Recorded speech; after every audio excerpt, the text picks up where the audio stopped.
صباح الخير. أنا جارتك ساكنة هنا في العمارة. أهلا وسهلا.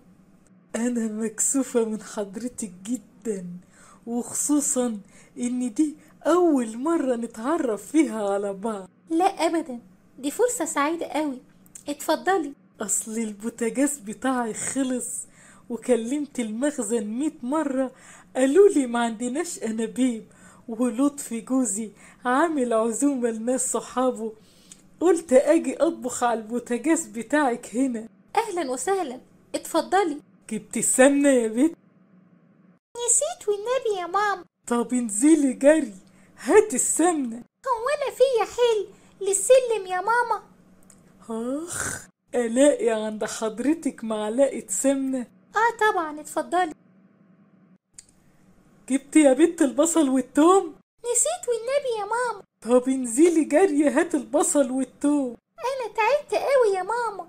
بقول لحضرتك ايه، هقلاقيش عندك شوية بصل وثوم؟ طبعا، اتفضلي. يا دي الكسوف، كده من أول مرة أخد منك البصل والثوم. لا أبدا، ما حصلش حاجة. هو النبي انت أميرة وزي السكر. جبت يا بنت اللحمة؟ لا، نسيت أقولك إن تلاجتنا فاضية وما فيهاش حتة لحمة. أنا عندي هنا 1.5 كيلو تحت أمرك.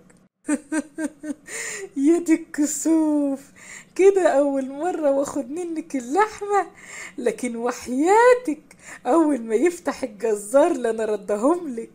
أنا حتى ما بحبش السلف، ما بحبوش، ما بطقوش، ما بستلطفوش.